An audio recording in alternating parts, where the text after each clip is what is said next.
కేవలం మార్వాడి అనేటువంటిది గోబ్యాక్ అనేది మార్వాడి గోబ్యాక్ కాదు. నా దృష్టి ప్రకారం అయితే ముస్లిం గోబ్యాక్ ఫస్ట్ చెప్పేది ఏంటండి, అంటే జరగాల్సినటువంటి సిస్టమ్ చెప్తున్నా ఆజ్ఞానం ప్రకారం. ముస్లిం గోబ్యాక్ ఎందుకు గోబ్యాక్ నీకు చెప్తా మీకు. తర్వాత ఇప్పుడు బంగ్లాదేశీయులు రోహింగ్యా వాళ్ళు ఫస్ట్ గోబ్యాక్. మూడోది పెట్టుబడిదారులు గోబ్యాక్. పెట్టుబడిదారులు అంటే ఈ దేశంలో వాడు ఎక్కడ నుంచి వచ్చి ఇక్కడ పెట్టుబడిదారు వ్యవస్థ పెట్టి మనల్ని బానిసలుగా తయారు చేస్తాడు. అది బ్రిటిష్ వాడు వస్త్ర వ్యాపారం పెట్టుబడిదారు వ్యవస్థ లేకపోతే మనం బతికేది ఎట్లా అనేది ఎట్లా అంటే దాని సిస్టమ్ ఉంది. నువ్వు ప్రపంచ దేశంలో ఎవడైనా వచ్చి సాఫ్ట్వేర్ కంపెనీ పెట్టాలంటే ఫస్ట్ ఈ రాష్ట్రంలో ముఖ్యమంత్రి ఈ దేశ ప్రధానమంత్రి యొక్క సంతకము వాళ్ళకు లావాల దేవుని అనుగుణంగానే పనిచేయాలి. అవును, వచ్చి మొత్తం నేను ఈ ప్రపంచాన్ని ఏలేసి కూర్చుంటారంటే బ్రిటిష్ వాడు వచ్చి ఏమైతే చేశాడో అదే జరుగుతుంది. అందుకనే మార్వాడి గోబ్యాక్ అనే ఉద్యమం ఇక్కడ జరుగుతుంది. అది రెండు రకాలుగా చూడొచ్చు. ఒకటి, ఇప్పుడు సిచ్యువేషన్ లో మాత్రం మార్వాడి గోబ్యాక్ కాదు, గుజరాతీ గోబ్యాక్ కాదు, రాజస్థానీ గోబ్యాక్ కాదు. ఇప్పుడు కేవలం మనను మత ప్రాతిపదికన చంపడానికి చింపడానికి ఈ దేశాన్ని ఆక్రమించడానికి ప్రయత్నం చేసేటువంటి ఒక 4-5 మతాలు ఉన్నాయి. 4-5 మతాలు ఎందుకు అనుకుంటారు, చాలా మంది అనుకుంటారు ముస్లిం క్రిస్టియన్ అని. నా దృష్టిలో మతం ఎవడైనా సనాతన హిందూ ధర్మానికి ఆపోజిట్ లో ఎవడైనా ఉండని, అది ఏ మతమైనా ఉండని, ఆ మతాలన్నీ మనకు డేంజరే.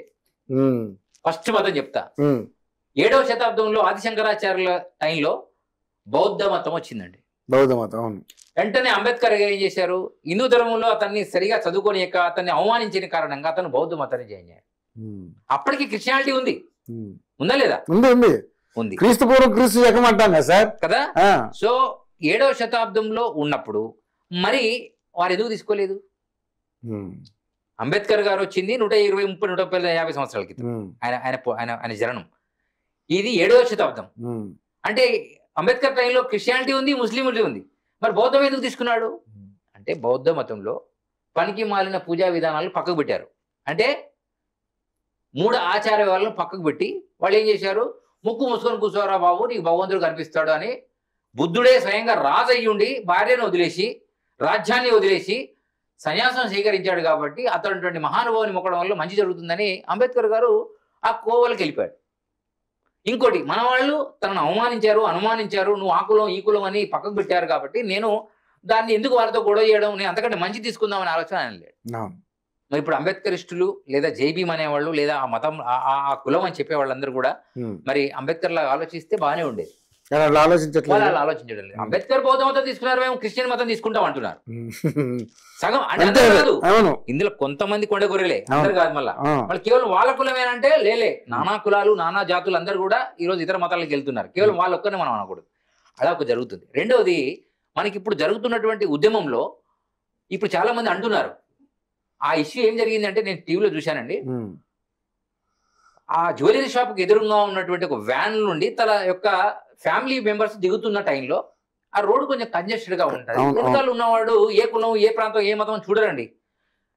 అందులో దిగితే ఉన్న వాళ్ళంతా ముసలి వాళ్ళు ఉన్నారు, అంతా అంటే చాలా ఓల్డ్ ఏజ్ వాళ్ళు ఉన్నారు. అతను అక్కడ దింపుతున్నాడు, ఆరని కొడుతుంటే అతనికి ఏదో కోపం వచ్చి కొంచెం ఆగొచ్చు కదా అని ఏదో తన లాంగ్వేజ్ లో మాట్లాడి ఉండొచ్చు. అంటే అది వాళ్ళు అన్న విషయమే మనం వింటున్నాం. సో దాన్ని కుల ప్రాంతకంగా చూడడము తప్పు, ప్రాంత భాషగా చూడడం రెండో తప్పు, గోబ్యాక్ అనేది మూడో తప్పు. అది ఎవడైనా కావచ్చు. కులం తెలిసి కొట్టలేదు అనేది ఇక్కడ పెట్టండి, కులం కాదు. ఆ టైంలో ఆరం కొట్టేటప్పుడు నీది ఏ కులం అని కొట్టారా, ఏ కులపడం వస్తుండే ఆపాడా, అవన్నీ కాదు. అది యాక్సిడెంటల్ గా జరిగింది. యాక్సిడెంటల్ గా జరిగి అంతకంటే ఘోరమైనటువంటి స్థితులు జరిగాయి రీసెంట్లీగా. అఫీస్పేట దగ్గర ఒక అతన్ని బాగా కట్టెల వ్యాపారం జరుగుతుందని ఒక ముస్లిం వచ్చి చంపాడు రీసెంట్లీగా. మరి అతను కూడా సామాన్యుడే, మరి అతని మీద ఎందుకు జరగలేదు? ఇప్పుడు ముస్లిం గోబ్యాక్ అనాలి కదా, ఎందుకు అనలేదు? అంటే కేవలం కొంతమంది ఆధిపత్యం చెలాయిస్తున్నారు అని. నిజంగా మార్వాడీలు కూడా నేను చెప్తున్నా ఈ సందర్భంగా, మార్వాడి కానీ గుజరాతీ కానీ రాజస్థానీలు కానీ ఈ ప్రాంతానికి వలసగా వచ్చినటువంటి ఎవరైనా సరే ఈ ప్రాంతాల వాళ్ళని గౌరవించాలి. ఫస్ట్ ఈ ప్రాంత ఆచార వ్యవహారాలను కూడా గౌరవించాలి. ఆచార వ్యవహారాలు గౌరవించకుండా ఒక ఆయన రాంగ్ గా మాట్లాడాడు. అదే చెప్తున్నారు, తాగుతారు. ఇక్కడ ఆచార వ్యవహారాలలో సమ్మక్క ఉంటది, సారక్క ఉంటది, హనుమంతుని యొక్క మాల ఉంటది, శివమాల ఉంటది, విష్ణుమాల ఉంటది, వీరబ్రహ్మేంద్ర స్వామి మాల ఉంటది, ఇక్కడ ఆచార వ్యవహారాల బతుకమ్మ ఉంటది, ఇవన్నీ ఉంటాయి. వీటిని కూడా మీరు స్వయంగా ఆచరించినప్పుడు మీరు మా వాళ్ళు అవుతారు, మేము మీ వాళ్ళు అవుతాం. మీరు Okay. దాన్ని గెట్ అవుట్ అంటే మేము కూడా మరి get మేము out బతుకమ్మ అంటాం. మేము బతుకమ్మ చేస్తున్నాం అంటున్నారు కదా సార్ వాళ్ళు. నేను ఏమంటున్నా, మీరు చేయండి చేయండి. అవును. చెయ్యండి. నేను ఏమంటున్నానంటే లేదండి అది తప్పు అనుకోకుండా జరిగింది అని ఆ, వాయిస్ వచ్చి ఉంటే ఉంటే వేరే బాగుంటుంది. ఉంటుంది. లేదు కరెక్ట్ రాలే. అలా రాలేదు కాబట్టి అవును. ఈ ఉదయం రాజుకుంటుంది. ఉమ్. దీనికి బీజేపీ వాళ్ళు బీజేపీ పక్షాన మాట్లాడాల్సి వస్తుంది. ఎందుకంటే బీజేపీ ఒక పార్టీ నీకు గతంలో చెప్పా, ఉమ్, బీజేపీ అంటే భారతీయ జనతా పార్టీ.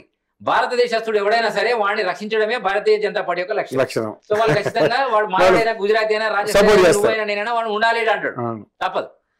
రేపు ఇంకొకడు వచ్చాడు, ఉమ్. వాడు కూడా అట్లా అంటాడు. నేను ఏమంటున్నానంటే కాంగ్రెస్ వచ్చింది, కాంగ్రెస్ వాళ్ళు ఏమంటారు, కాంగ్రెస్ ఏమనదు, ఇది కాంగ్రెస్ నడిపిస్తుంది అంటారు. ఆ. ఎందుకంటే ఉమ్, కాంగ్రెస్ మొదటి నుంచి హిందూ ధర్మంలో ఉన్న వాళ్ళకి ఆపోజిట్ మాట్లాడుతుంది కాబట్టి వాళ్ళ మీద అభియోగాలు వస్తాయి. వాడు నేను కాదురా బాబు అంటే కూడా ఎవడు, ఇప్పుడు నువ్వు సింహాసనం మీద కుక్కెళ్ళి కూర్చుంది, అది సింహాసనం అయిపోదుగా, అది సింహం కాదు కదా.